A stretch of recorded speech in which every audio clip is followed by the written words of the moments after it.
Hello my dear friends, once again myself Alimuddin Sheikh Qadri and my YouTube channel is Alimuddin Sheikh Qadri. My dear students, today so many children are asking, sir please give the solve paper.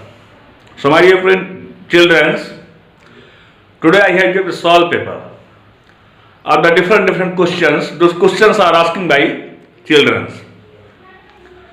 आज मेरे WhatsApp पर ढेर सारे question आए हुए हैं. आइए हम उन क्वेश्चनों का आंसर देते हैं और आप सभी को बताते हैं. तो सबसे पहले हम क्लास 9 से चलते हैं और क्लास 12 तक के क्वेश्चन के आंसर बताएंगे. ज़्यादा क्वेश्चन नहीं है, क्वेश्चनों की संख्या कम है.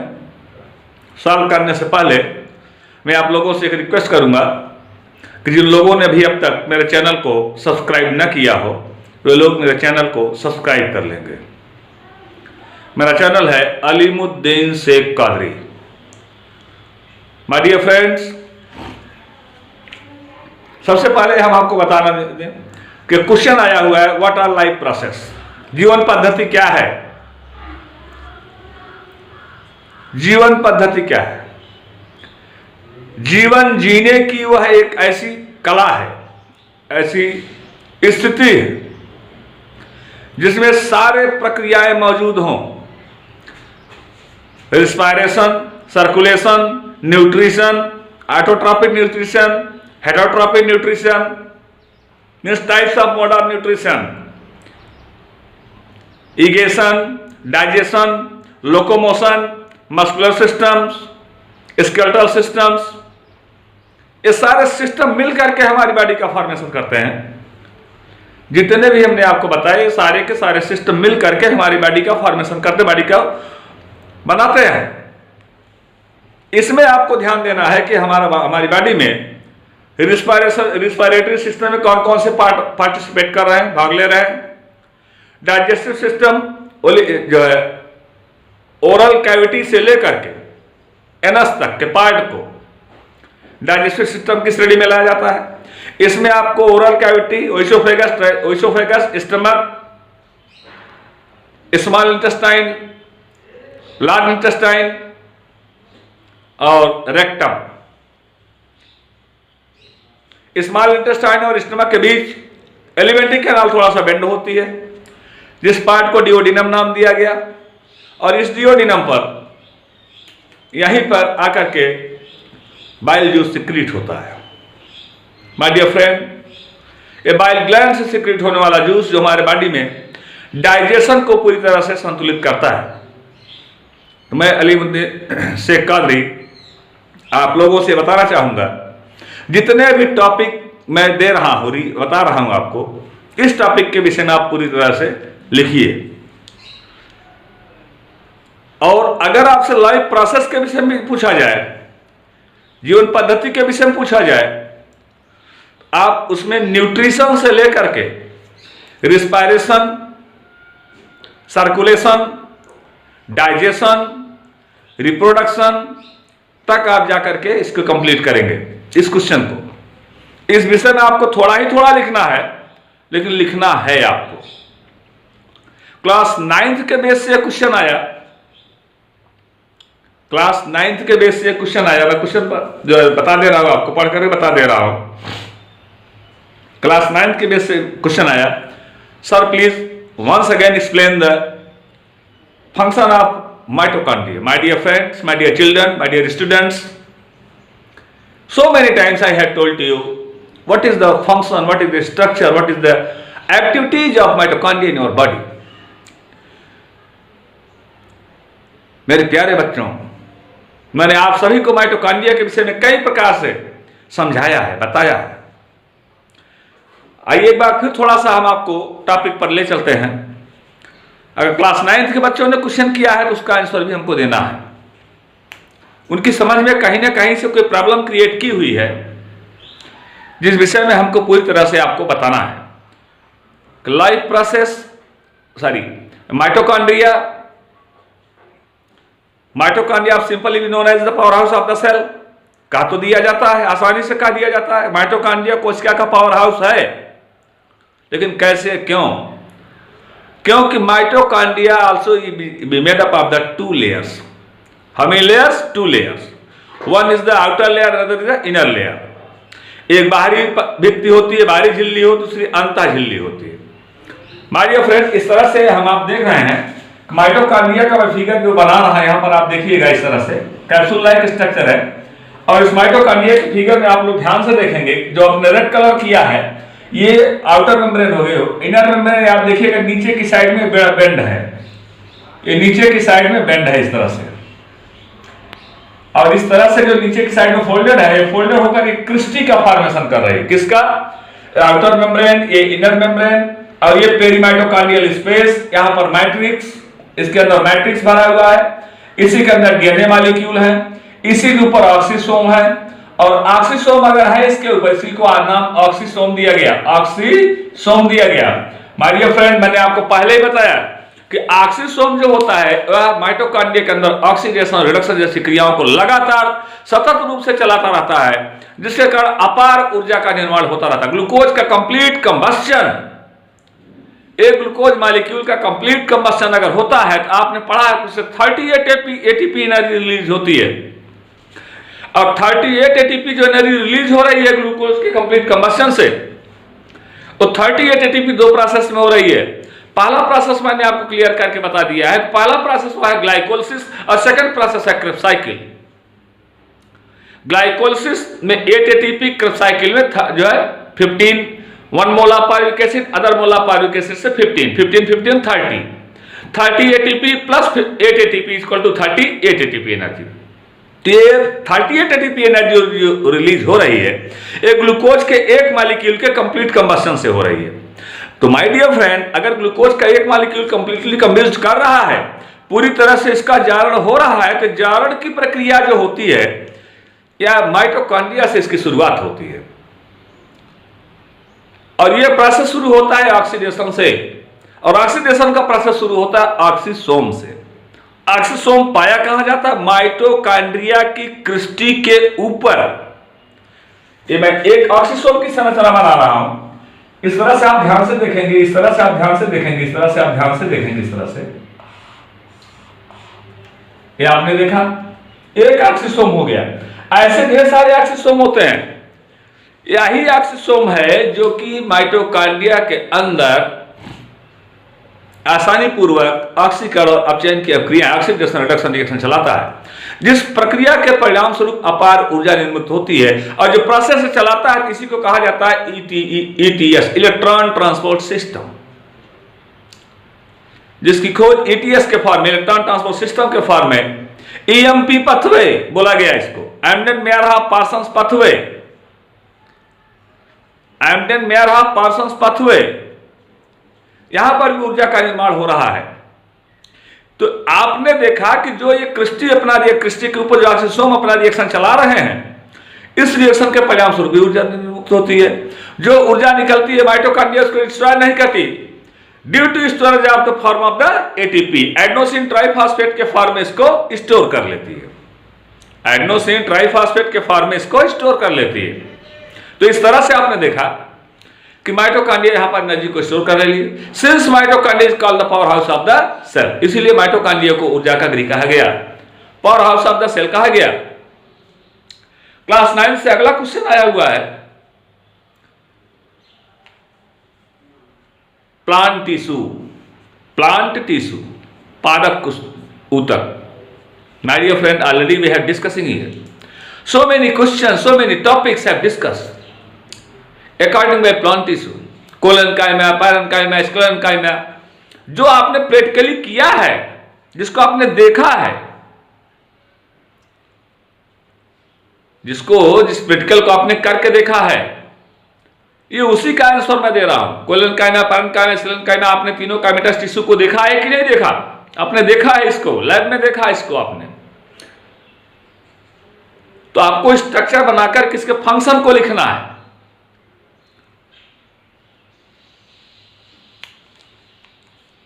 क्लास 9 के बच्चे ने क्वेश्चन राइज किया, why lysosome is called societal bags.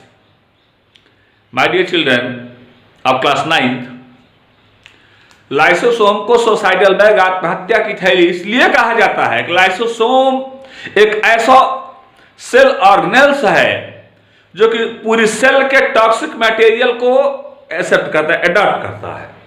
उस सेल के टॉक्सिक मटेरियल को अडॉप्ट करता है, उसको डाइजेस्ट भी करता है।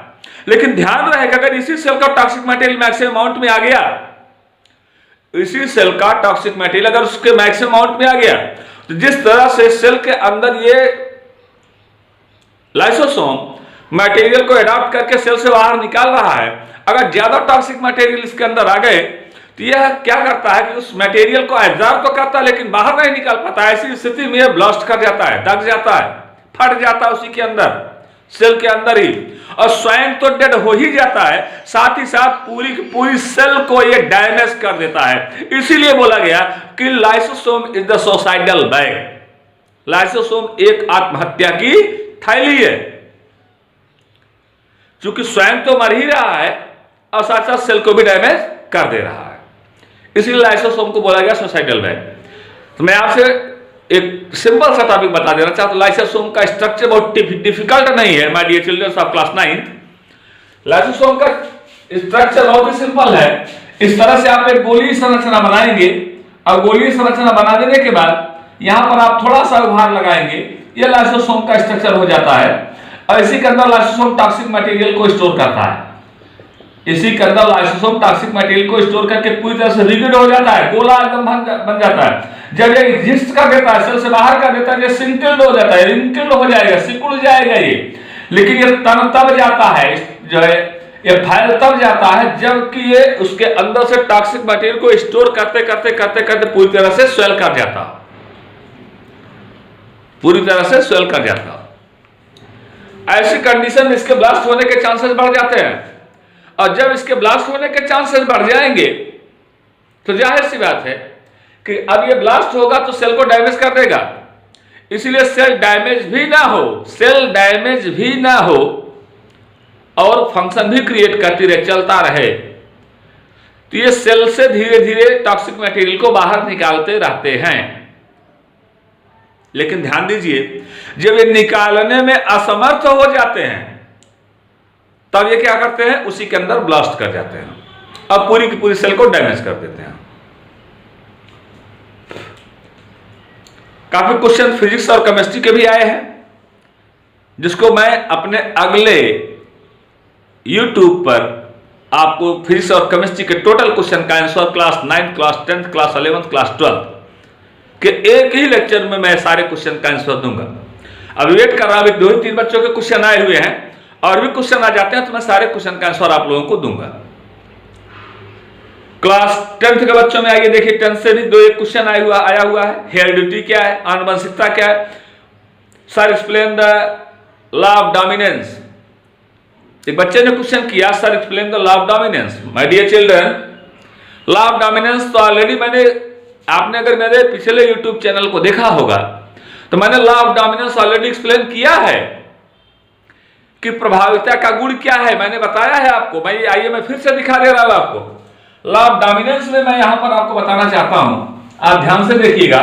यहां पर अभी अब तक ये लिखा गया है और आप इसको ध्यान से देख लीजिएगा। लॉ ऑफ डोमिनेंस यही बता रहा है, ध्यान से देखिएगा। तो लॉ ऑफ डोमिनेंस का स्ट्रक्चर यही है कि हम एक टाल पौधे को लेते हैं और एक डॉट पौधे को लेते हैं। माय डियर चिल्ड्रन, मैं सिर्फ प्लांट के साइज को ही नहीं ले रहा हूं, आप फ्लावर के कलर को ले सकते हैं, सीड के शेप को ले सकते हैं। एक येलो है, एक रिंकल्ड है, यह भी एक कलर है, उसका शेप है, शेप साइज, एक गोलाकार है, एक झुर्रीदार है। तो यहां पर मैंने टाल और डॉट प्लांट को लिया है। आइए मैं लिख देता हूं, यहां पर ये टी लिखा गया है, टाल प्लांट के लिए लिखा गया है, टाल प्लांट के लिए, और ये डॉट प्लांट के लिए है, ये डॉट प्लांट के लिए है। तो माय डियर फ्रेंड, ये डॉट प्लांट के लिए, टाल के लिए मैंने कैपिटल टी लिखा है, डॉट के लिए स्मॉल टी लिखा है, क्योंकि जीन है ये। क्या है ये जीन है। और मैंने बताया है कि जीन कभी भी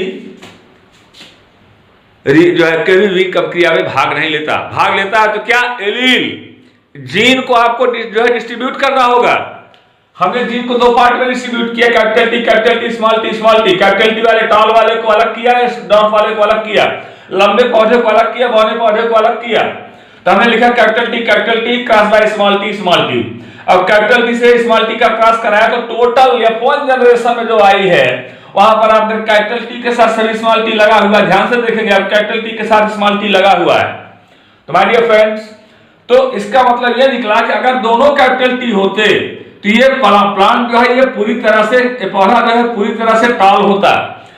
प्लांट तो फिनोटिपिकली देखने के आधार पर ये टाल है, but it impure.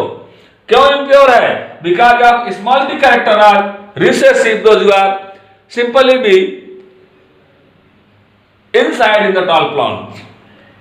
Recessive character एक ऐसा कैरेक्टर है, सुप्त लक्षण एक ऐसा लक्षण है जो कि लंबे पौधे के लक्षणों में छुपा हुआ है। कैपिटल टी के साथ स्मॉल टी छुपा हुआ है। जब हम लॉ ऑफ सेग्रीगेशन पर चलेंगे, आइए देखते हैं। अब हम लॉ ऑफ सेग्रीगेशन पर चलकर किसको एक्सप्लेन करते हैं। तो आप देखेंगे ध्यान से, 100% प्लांट टॉल बट इम्प्योर। सभी के सभी पौधे लंबे तो आए परंतु इम्प्योर आए, अशुद्ध आए, शुद्ध नहीं आए। क्या आए? अशुद्ध आए। आइए हम जरा आगे बढ़ते हैं। क्लास 11th के बच्चे ध्यान से सुन लें। क्लास 11th में और क्लास 12th के बच्चे ने, क्लास 12th के बच्चे ने क्वेश्चन किया है principle of inheritance and variation. Question रहा उसका principle of inheritance and variation. Principle of inheritance and variation उन्होंने क्वेश्चन किया है कि किस तरह से जो है डोमिनेंस और किस तरह से लॉ ऑफ सेग्रीगेशन अब किस तरह से law of independent assortment appear करता है। आइए देखते हैं इसके क्वेश्चन का आंसर देते हैं। अगर आपकी समझ में नहीं आया है तो मैं आपके क्वेश्चन का आंसर दे रहा हूं, देखिएगा ध्यान से। फर्स्ट जनरेशन आपने देख लिया, क्लास 12th और क्लास 10th के बच्चों ने। अब हम आपको ले चल रहे हैं लॉ ऑफ डोमिनेंस आपने देखा, सेकंड ले चल रहे हैं law of purity in gametes और law of segregation. Law of segregation, law of segregation में आप देखेंगे यहां पर एक कैपिटल टी एक small T cross by capital T small T. भाई दोनों लंबे पौधे हैं लेकिन अभी पहली जनरेशन में निकला हुआ है। ये फर्स्ट जनरेशन का प्लांट, ध्यान दीजिएगा, ये 5th जनरेशन का है कि 100% plant tall but impure. 100% plant is tall but impure. अब हम इसको ले चल रहे हैं लॉ ऑफ सेग्रीगेशन और law of purity in gametes में। इस जीन को हमने डिवाइड कर दिया, एक को हमने कहा कैपिटल टी, दूसरे को हमने कहा स्मॉल टी। एक को हमने कहा कैपिटल टी, दूसरे को हमने कहा स्मॉल टी। इस तरह से आप देखिए कैपिटल टी स्मॉल टी आया। और अब यहां पर हम क्रॉस कर रहे हैं, ध्यान से देखिए, capital T cross by capital T, capital T capital T, capital T cross by small T, capital T small T, capital T cross by small T, capital T small T, small T cross by small T. यहां पर देखेंगे small T small T. ये अब 2 generation हो गए, ध्यान से देखिएगा। तो ये टोटल जो है 25% ये प्योर टाल प्लांट हो गए। क्या हो गए? 25% ये प्योर टाल प्लांट हो गए, प्योर टाल। ध्यान से देखेंगे। और यहां पर आप देखेंगे ये 50% ये इम्प्योर टाल है। क्या है? इम्प्योर है, इम्प्योर टाल प्लांट है। ध्यान से देखेंगे, इम्प्योर टाल प्लांट है। और आप इस तरह से देखेंगे ये 25% ये प्योर ड्वार्फ प्लांट है, प्योर ड्वार्फ प्लांट है। My dear friends, dwarf plant है।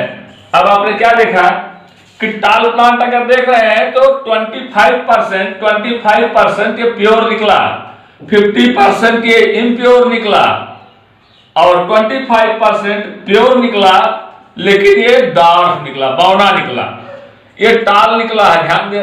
ध्यान रखेंगे। रेशियो अगर हम देख रहे हैं तीनों का तो हो जाएगा 1:2:1। इसका जीनोटिपिक रेशियो आया। क्या आया?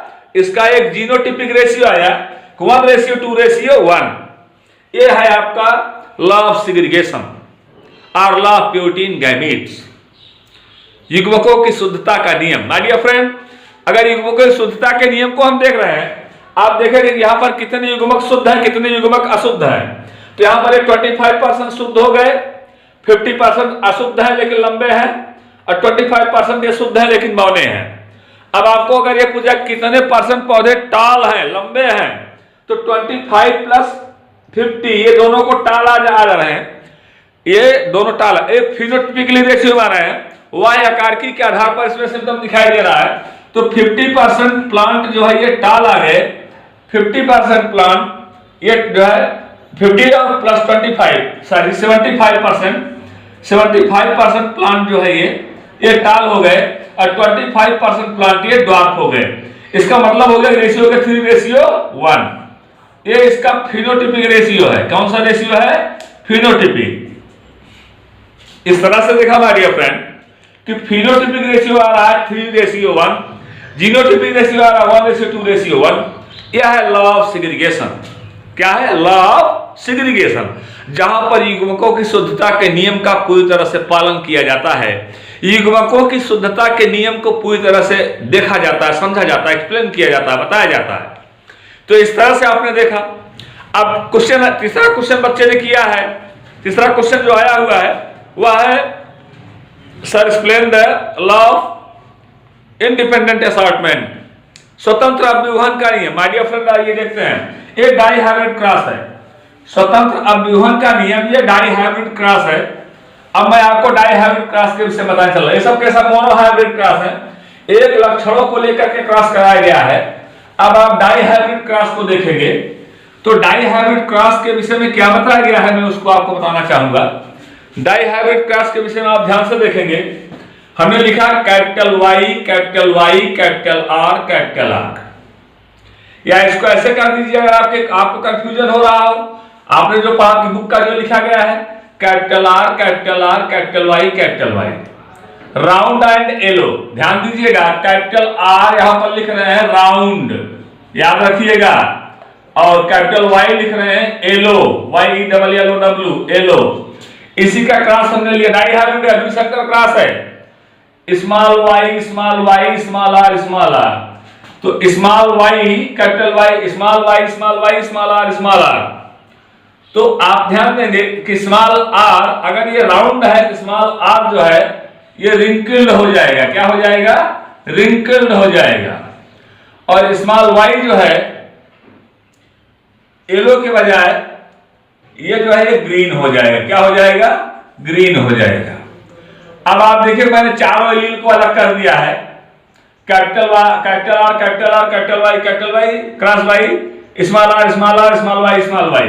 इसको हम लिख दे रहे हैं small R, small R, small Y, small Y. मैंने कहा अभी मैंने जीन लिखा है, ये मैंने जीन लिखा है, और यह law of independent assortment, third law है मेंडल का। मेंडल का थर्ड लॉ है लॉ ऑफ इंडिपेंडेंट असॉर्टमेंट, स्वतंत्र अव्यूहन का नियम। यहां पर आप देखेंगे इस नियम को हम लेकर आगे बढ़ रहे हैं। ये हो गया कैपिटल आर, कैपिटल वाई, ये हो गया कैपिटल आर, कैपिटल वाई। इसको भी बांट देते हैं। जीन, मैंने कहा जीन कभी भी ये क्रॉस नहीं करता, क्रॉस करता है तो एलील क्रॉस करता है। हम एलील को क्रॉस करवा रहे हैं, small R, small Y, small R, small Y. आइए देखते हैं फर्स्ट जनरेशन के लिए। यहां पर इसका क्रॉस करा दिया हमने, capital R, capital Y, small R, small Y, cross कराया हमने। Capital R, capital Y, small R, small Y, इसका क्रॉस कराया हमने। Capital R, capital Y, small R, small Y, इसका क्रॉस कराया हमने। Capital R, capital Y, small R, small Y. आपने क्या देखा? अब क्लियर हो जाइए फर्स्ट जनरेशन के लिए डाई हाइब्रिड क्रॉस। जिन बच्चों ने पूछा इसको लॉ ऑफ इंडिपेंडेंट असॉर्टमेंट, यहां पर capital R, capital Y, small R, small Y, capital R, capital Y, small R, small Y, capital R, capital Y, small R, small Y, capital R, capital Y, small R, small Y. अर्थात आपको जो seed मिल रहे हैं 100% seed, ध्यान से सुनिएगा, 100% seed ये आपको राउंड एंड येलो मिल रहे हैं, राउंड एंड येलो मिल रहे हैं, बट इम्प्योर, बट इम्प्योर। क्या मिल रहे हैं? इम्प्योर मिल रहे हैं। 100% मिल रहा है लेकिन इम्प्योर मिल रहा है। अब इसको प्योर कैसे करेंगे भाई? ये हमारी F1 जनरेशन मिली ना, इसको हमने कहा F1 जनरेशन पहली पीढ़ी है। अब इस पहली पीढ़ी को हम लेकर के चल रहे हैं F2 जनरेशन में, जहां पर ये क्लियर हो जाएगा लॉ ऑफ इंडिपेंडेंट असॉर्टमेंट, ये जाकर के क्लियर हो जाएगा। तो my dear friend, myself Alimuddin Sheikh Qadri, through Alimuddin Sheikh Qadri YouTube channel, I have already explained in this point. Then today, once again I have already been explaining here. आज मैं फिर से आप लोगों के बीच इसका एक बार से फिर से विश्लेषण कर रहा हूं, क्योंकि बच्चों ने क्वेश्चन किया, आप लोगों ने मुझसे क्वेश्चन किया है। अगर आप लोगों ने क्वेश्चन किया है तो मैं इसका आंसर भी दे रहा हूं। देखिए जरा सा, मैंने लॉ ऑफ डोमिनेंस बताया, मैंने आपको लॉ जो है segregational law of purity in gametes बताया। अब मैं मेंडल का थर्ड लॉ बता रहा हूं, लॉ ऑफ इंडिपेंडेंट असॉर्टमेंट।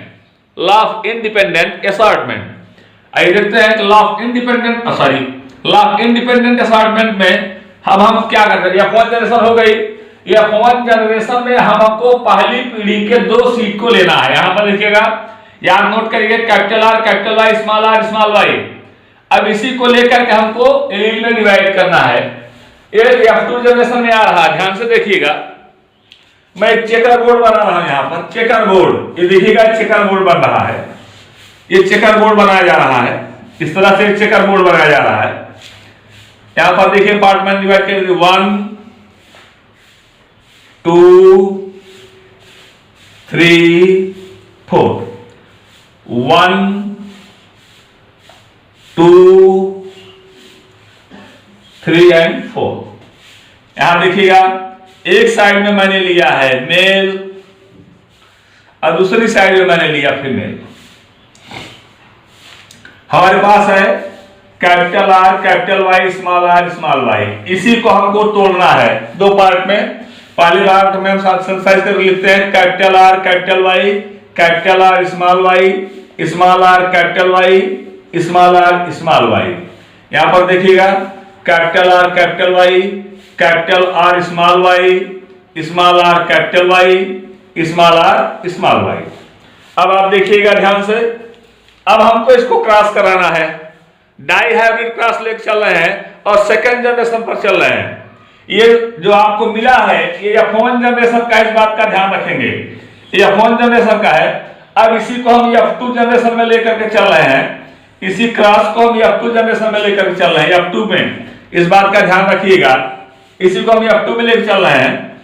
अब आप देखेंगे capital R capital R, capital Y capital Y, capital R capital R, capital Y small Y, capital R small R, capital Y small Y, capital R small R, capital Y small Y. फिर देखिएगा capital R capital R, capital Y small Y, capital R small Y small Y, capital R small R, capital Y small Y, capital इसका cross इसमें करा किसी के नीचे लिखना है, कैपिटल आर स्मॉल आर और small Y small Y, small Y small Y. आगे देखिएगा इसका क्रॉस, अब तीसरे का इसका क्रॉस इसमें करा करके यहां लिखना है capital R small R, capital Y small Y. यहां देखिए capital R small R, capital Y small Y. फिर देखिएगा small R capital Y capital Y. फिर देखिएगा small R capital Y small Y. फिर देखिएगा स्मॉल आर और कैपिटल आर का, capital R small R capital Y small Y.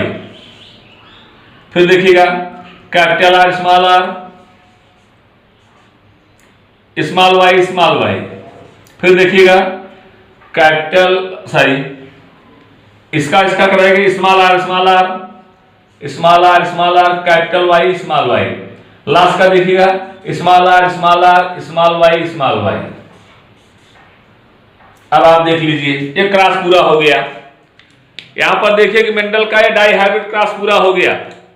सबसे पहले हमको क्या देखना है कि राउंड एंड एलो, क्या देखना है, कैपिटल। अब नोट करिएगा इसको आप लोग, हमको क्या क्या खोजना है। पहले हमको खोजना है राउंड एंड एलो। आप देखिएगा कैपिटल आर और कैपिटल वाई कितने में है। एक आपको यहां मिल रहा है, मैं इसको आइडेंटिफाई करते चल रहा हूं और आप लोग पूरी तरह से नोट करते चलिएगा, देखते चलिएगा। एक आपको यहां मिल गया, एक राउंड एंड एलो यहां मिल गया, राउंड एंड एलो यहां मिल गया, जिसमें कैपिटल और कैपिटल वाई हो, यहां मिल गया, यहां मिल गया, यहां मिल गया और आपको यहां मिल गया और एक यहां मिल गया। काउंट करिए 1 2 3 4 5 6 7 8 9, ये हो गए आपके 9। अब आपको कैपिटल आर के साथ, कैपिटल आर आपने क्या लिया था, राउंड लिया था, कैपिटल आर आपने राउंड लिया था, तो कैपिटल आर के साथ आपको, राउंड के साथ आपको स्मॉल वाई लेना है, कैपिटल आर के साथ स्मॉल वाई लेना है। तो ध्यान में, कैपिटल आर के साथ स्मॉल वाई ले रहे हैं आप, स्मॉल वाई नोट करिएगा। तो यहां पर देखिएगा कि यहां पर A1 हो गया, ये नोट ऐसे बनाते चल रहे हैं, इसका सिंपल सिम्टम आप देखते चलिएगा, इसमें ऐसे गोला बनाते चल रहे हैं। ये सब कैपिटल आर के साथ स्मॉल वाई हो गए। ये कितने आए, 1 2 3, सिर्फ 3 आए। स्मॉल आर के साथ कैपिटल वाई देखिए, स्मॉल आर के साथ कैपिटल वाई, यहां पर देखेंगे ये हो गया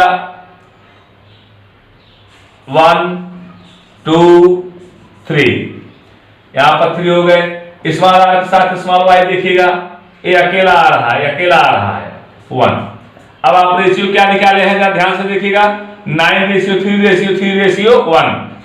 अब आपका फिनोटाइपिक रेशियो आ गया 9:3:3:1।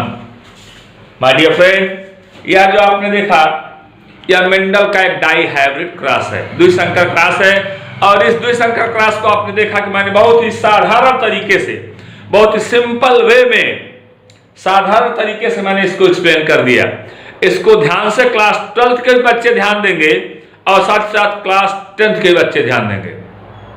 ऑलरेडी मैंने क्लास 9th के बच्चों का जो भी क्वेश्चन आया था उसका आंसर मैंने दे दिया है। अब मैं जो उत्तर दे रहा हूं क्लास 10th और क्लास जो है 12th के बच्चों का आंसर दे रहा हूं। अभी हमको क्लास 11th के बच्चों का आंसर देना है। अब आपने देख लिया इस तरह से।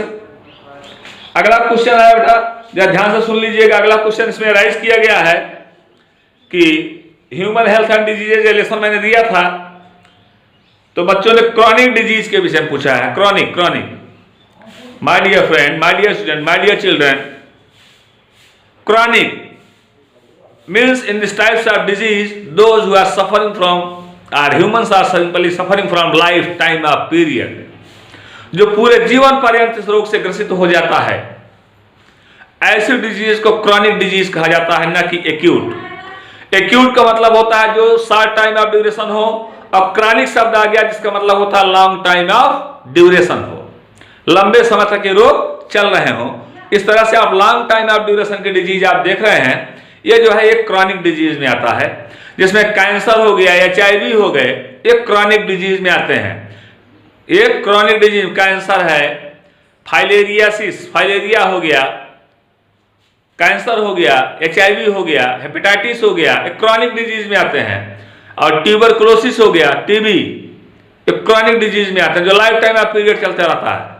अब तो अपने यहाँ TB के काफी सारे मेडिसिन आ गई हैं और ये समय से ठीक भी कर लिया जा रहा है, इसलिए हम इसको क्रॉनिक की संज्ञा न दे करके अब इसको क्रॉनिक से हटाना चाहेंगे। इसलिए इसका इलाज हमारे यहाँ पूरी तरह से संभव है। जैसे पोलियो में आप देखा, जब तक हमारे पास मेडिसिन है लोग इसको क्रॉनिक डिजीज में कॉज कर रहे थे, लेकिन आज पोलियो उन्मूलन ने ऐसा कर दिखाया कि ड्रॉप पिला पिला करके हर बच्चों को पूरी तरह से स्वस्थ कर दिया गया। ठीक उसी प्रकार से आप देख रहे हैं कोरोना की वैक्सीन जो आई, इस वैक्सीन के लिए भी सरकार का पूरा अनुमान, जिस तरह से और लोगों पर उन्होंने विजय प्राप्त किया है, उस तरह से कोरोना वायरस पर भी विजय प्राप्त करेंगे। और जरूर होगा, ऐसा जरूर होगा, ये लोग विजय प्राप्त, हमारे साइंटिस्ट, हमारे डॉक्टर्स, ये जो है इस पर विजय प्राप्त करेंगे और आसानी पूर्वक इसकी वैक्सीन सफल होगी। आइए देखते हैं अगले क्वेश्चन पर। यहां पर जो मैंने टॉपिक दिया, जो मैंने शीर्षक बताया, अगला क्वेश्चन जो आया हमारी फ्रेंड क्लास 12th के बच्चों से आया हुआ है। जरा ध्यान से सुनेंगे और मैं क्लास 9th के बच्चों से इस बात को क्लियर कर देना चाहता हूं। जो बच्चे क्लास 9th में भी वो भी इस बात को सुनेंगे। दिया है कि बच्चे ने पूछा है कि सर जी जो आपने डिफिनीशन दिया है सेल की, ये सेल की डिफिनीशन बुक में नहीं मिल रही है। माय डियर फ्रेंड, ये सेल की डिफिनीशन डॉक्टर आर.एल. कोटप्याल की बुक में देखिए, नहीं तो डॉक्टर अशोक कुमार भेंद्रे की बुक में देखिए, वहां पर ये डेफिनेशन आपको क्लियर मिल जाएगी। Cell is the unit of biological activity delimited semipermeable membrane and capable of free from other living system self reproductive. कोशिका जैविक क्रियाओं की इकाई है जो पारगम्य झिल्ली द्वारा घिरी होती है। अगर से किसी ऐसे जैविक तंत्रों से रहित कर दिया जाए तो स्वतः जनन कर सकती है। यह कोशिका की एक पूर्ण परिभाषा है, और अपूर्ण परिभाषा में सिर्फ इतना ही कहा जाता है कि कोशिका क्या है। कोशिका के विषय में बताया जाता है cell is the functional structural unit of life. कोशिका जैविक क्रियाओं की इकाई है, संरचनात्मक क्रियात्मक इकाई है। तो कोशिका की कई परिभाषाएं दी गई हैं, लेकिन जो सर्वमान्य परिभाषा लोवी और सिकटेली ने दिया, उस परिभाषा को मैंने आपके सामने एक्सप्लेन किया है, उस परिभाषा को मैंने आपके सामने बताया है। How many types of cells? Cell are simply types. There are two types of cells. One is the prokaryote, other is the eukaryote. पहले तो बिगिनिंग कंडीशन प्रोकैरियोट यूकैरियोट है। जो primitive what is the prokaryotic cell? Those cells those are simply be made by the primitive nucleus is called prokaryotic cell. And primitive nucleus means the nucleus there are no shape, size and structure. There are no shape, size and structure. These categories, these types of cells are prokaryotes. And eukaryotes, eu means modern, karyon means nucleus. Those types of cells, those who are made by modern nucleus is called eukaryotic cell. Clear हो गया prokaryote eukaryote? Prokaryote cell is made by a single thin layer, but eukaryote cell is made by the thick layer. ध्यान दीजिए 70S ribosome. Ribosome are two types, 70S and 80S। 70S and 80S। 70S ribosome means 50S and 30S को मिला देंगे तो 70S बनेगा। 50 30 80 नहीं, 70। 70 कैसे आया? 10S उसके डिसोल्वेशन पावर में इवॉल्व हो जाता है। तो 70S का राइबोसोम आपने देखा ये प्रोकैरियोट्स में पाया जाता है, और 80S का राइबोसोम ये यूकैरियोट में पाया जाता है। ये प्रोकैरियोट यूकैरियोट के डिफरेंस हो गए। प्रोकैरियोट में all cell material are nucleic material scattered in whole around the cell, पूरे कोशिका में पूरी तरह से बिखरे हुए हैं। But in the case of eukaryotes all types of cell organelles are saturated to the same places and nucleus are well defined and well clear, those who are seen in very clearly with in the mid section of the cell. जो आधुनिक nucleus है इसकी परिभाषा बताया गया आपको कि जो कोशिकांगों सहित पूर्णतया सुविकसित हो, कोशिकांगों सहित पूर्णतया सुविकसित हो, वह यूकैरियोटिक सेल होती है। और यूकैरियोटिक सेल में देखा गया जो है न्यूक्लियस पूर्णतया विकसित है, पूर्णतया डेवलप है, जो कोशिका के लगभग मध्य में पाया जाता है। क्योंकि जिस तरह से एक मैनेजर पूरी सेल को, एक मैनेजर पूरे फैक्ट्री को ऑर्गेनाइज करता है, पूरी फैक्ट्री को चलाता है, संगठित करता है, सुसज्जित करता है, उसी तरह से ये न्यूक्लियस भी पूरे सेल को जो है वो संचालित करती है, चलाती है। तो माय डियर फ्रेंड, इस तरह से आपने प्रोकैरियोट और यूकैरियोट के विषय में देखा। अब मैं आपको बताना चाहूंगा, ये तो प्रोकैरियोट और यूकैरियोट का सिम्टम हो गया। और अब आप देखिए सेल डिवीजन पर क्वेश्चन पूछा गया, इंटरफेज व्हाट। अभी मैंने कल अपने लेसन में बोला था, पिछले यूट्यूब चैनल को जो मैंने आपको यूट्यूब वीडियो जो मैंने आपको सेंड किया है उसमें मैंने क्लियर किया कि व्हाट इज इंटरफेज। क्लास 12 के बच्चे, क्लास 11 के बच्चे ध्यान दें, क्लास 11 के बच्चे ध्यान दें। मैंने क्वेश्चन राइज किया, मैंने ही क्वेश्चन राइज किया था कि व्हाट इज इंटरफेज, और मैंने उसका आंसर भी दिया था। फिर बच्चों ने क्वेश्चन की कर लिया है, sir what is interphase. Interphase जब हम सेल डिवाइड होने की कंडीशन में आती है, फुल मैच्योर हो जाती है, तो वह अपने प्री डीएनए सिंथेसिस और पोस्ट डीएनए सिंथेसिस, ये तीनों डीएनए सिंथेसिस को एक साथ ले लेती है। प्री डीएनए सिंथेसिस जो G1 फेज में आता है, डीएनए सिंथेसिस जो S फेज में आता है, पोस्ट डीएनए सिंथेसिस जो G2 फेज में आता है। G1 S and G2, G1 S and G2 ध्यान देंगे, यहां पर ध्यान देंगे कि G1 S and G2 ये तीनों मिला करके, ये तीनों मिलाकर G1 S और G2 ये तीनों मिलाकर के इंटरफेज बन जाता है। क्या बन जाता है? इंटरफेज बन जाता है। माय डियर फ्रेंड, ये इंटरफेज बना। और इंटरफेज बनने के बाद ही सेल का डिवीजन स्टार्ट होता है, एम फेज चालू होती है। और एम फेज मैंने बताया कि एम फेज में अगर वो माइटोसिस का फेज है, माइटोसिस समसूत्री विभाजन है, तो prophase, metaphase, anaphase, telophase, kinesis, यही से चलना है। ध्यान से सुनते रहिए, नोट बनाते रहिएगा। प्रोफेज की कंडीशन है, सॉरी माइटोसिस की कंडीशन है, तो prophase, metaphase, anaphase, telophase, kinesis. Prophase लंबा समय लेती है, early prophase, middle prophase, late prophase, prometaphase, उसके बाद आता है मेटाफेज। ये आपको सारे फिगर बनाने हैं, उसका एक्सप्लेनेशन इसमें करना है, उसके कमेंट देने हैं कि प्रोफेज में आपने क्या देखा, अर्ली प्रोफेज में क्या देखा, मिडिल प्रोफेज में क्या देखा, लेट प्रोफेज में क्या देखा, प्रोमेटाफेज में आपने क्या देखा। इसके बाद का टॉपिक आता है, अभी आपने प्रोफेज को देखा, अब इसके बाद का टॉपिक आता है मेटाफेज। मेटाफेज मैंने ऑलरेडी आपसे क्वेश्चन का जो है कल इसका आंसर आपको दिया था। With in the case of metaphase all the chromosomes are saturated to equatorial plates, सभी इक्वेटोरियल प्लेट पर चले जाते हैं, आ जाते हैं। एट लास्ट की कंडीशन में टीलोफेज मैंने आपको बताया था, the all types of chromosome have gradually move towards opposite poles. जितने भी प्रकार के गुणसूत्र होते हैं ये विपरीत ध्रुवों की तरफ गति करना प्रारंभ कर देते हैं। And then they have begin to the new cell wall and nuclear wall, तब वह एक नई कोशाभित्ति और न्यूक्लियस की भित्ति बनाना शुरू करता है। Then they have divided into two methods, one is the cell plate method, other is cell furrow method. एक कोशा पट्ट विधि है, एक कोशा खांच विधि है।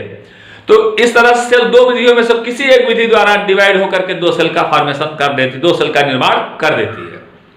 यह प्रोसेस रहा है माइटोसिस का। आइए देखते जरा मियासिस में। माने माइटोसिस केस में गुणसूत्रों की कोई कमी नहीं आई, जितने पेरेंट्स में थे उतने ही डॉटर में आए। जबकि मियासिस के केस में देखा जाए कि number of chromosome is half in their own parents, गुणसूत्रों की संख्या अपने जनकी गुणसूत्रों की आधी हो जाती है। रीजन उसका क्या दिया गया ये देखते हैं। उसमें भी यही फेज, एम फेज उसमें चलती है। एम फेज में prophase, metaphase, anaphase, telophase, kinesis, ध्यान दीजिएगा यही चलती है उसमें। लेकिन और टॉपिक क्या रहा, prophase first, metaphase first, anaphase first, telophase first, kinesis first. इसके बाद सेकंड चलती है, prophase second, metaphase second, anaphase second, telophase second, kinesis second. My dear friend, कुछ राइटरों ने प्रोफेज सेकंड को नहीं लिखा है। उसका रीजन उन्होंने दिया जहां पर जी नॉट फेज चलती वही जो है प्रोफेज सेकंड है, इसलिए डायरेक्ट ये मेटाफेज सेकंड पर चले जाते हैं। तो प्रोफेज सेकंड या प्रोफेज की जो फर्स्ट स्टेज चल रही है इसको भी ये लंबा समय लेती है। Leptotene, zygotene, pachytene, diplotene and diakinesis. Leptotene, zygotene, pachytene, diplotene and diakinesis. आपने देखा इस तरह से leptotene, zygotene, pachytene, diplotene and diakinesis. आपने देखा कि अब ये अलग अलग अवस्थाएं हैं। जाइगोटीन में आपने क्या देखा कि सिनेप्सिस होना शुरू हो जाती है।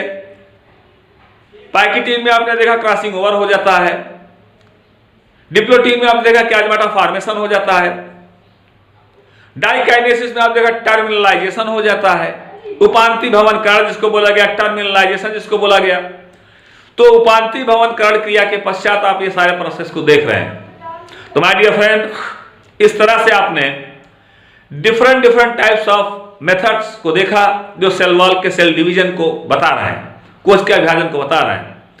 फाइलेरियासिस डिजीज जिसमें मैंने बताया है फाइलेरिया के विषय में, फाइलेरियासिस डिजीज पर भी क्वेश्चन आया हुआ है इसलिए मैं बता रहा हूं आपको। फाइलेरियासिस डिजीज, फाइलेरिया यह भी एक विशेष और क्रॉनिक डिजीज है। क्रॉनिक डिजीज होने के कारण जो है यह पूरी तरह से एक्सपेंड करता है और इसमें आदमी के पैर में पूरी तरह से स्वेलिंग हो जाती है और पूरी तरह से स्वेलिंग हो जाएगी तो आदमी अपना इसमें असह्य पीड़ा होती है। और इसका जो है डिजीज का जो पैथोजेंस है वाल्चेरिया वेनकटाई जो बॉडी में फाइलेरियासिस डिजीज कॉज करता है, जिसको पील पाँव या हाथी पाँव के नाम से जाना जाता है। और यह क्रॉनिक डिजीज में आता है जिसका सिम्टम फीवर आना, घबराहट होना, बुखार आना तेजी के साथ और आदमी को भूख न लगना, ऐसी स्थितियां होती हैं। ट्रीटमेंट आपको डॉक्टर के अकॉर्डिंग ट्रीटमेंट लेना है। ये सारे प्रोसेस मैंने आपको ऑलरेडी एक्सप्लेन कर दिए अपने यूट्यूब चैनल से। तो my dear friend, once again एक बार फिर मैं कहूंगा कि मैं अलीमुद्दीन शेख कादरी अपने यूट्यूब चैनल के माध्यम से, अलीमुद्दीन शेख कादरी के माध्यम से आपके दिए गए सारे क्वेश्चनों का आंसर आज मैंने बता दिया है। अब जो क्वेश्चन फिजिक्स और केमिस्ट्री का आना है ये मैं कल अपलोड करूंगा अपने यूट्यूब चैनल पर। आज का टॉपिक जो है आप यहीं पर मैं समाप्त करता हूं और एक बार आपसे रिक्वेस्ट करूंगा कि अभी अब तक जिन लोगों ने मेरे चैनल को सब्सक्राइब न किया हो वे लोग मेरे चैनल को सब्सक्राइब करेंगे, लाइक करेंगे, शेयर करेंगे जितना ज्यादा से ज्यादा, क्योंकि सारे बच्चे ग्रुप में ऐड नहीं हो पाए हैं, इसलिए मेरा आप सभी से यह निवेदन है कि सारे बच्चे जो है इस मेरे वीडियो को, यूट्यूब वीडियो को ये जो है डिलीवर्ड कर देंगे, एक दूसरे से शेयर करके सारे बच्चों तक पहुंचा देंगे, क्योंकि आपके द्वारा जो जितने भी क्वेश्चन पूछे गए थे मैंने सिर्फ और सिर्फ आज उन्हीं क्वेश्चन का आंसर दिया है। मैंने कोई अलग से टॉपिक आपको नहीं पढ़ाया है। आपने जो क्वेश्चन मुझसे किया है मैंने उन्हीं क्वेश्चन का आंसर आज आपको दिया है। इसी के साथ मैं अलीमुद्दीन शेख कादरी आप सभी लोगों से आज के लिए जो है विदा लेता हूं और हमारा नेक्स्ट टॉपिक नेक्स्ट डे शुरू होगा। तब तक के लिए थैंक यू।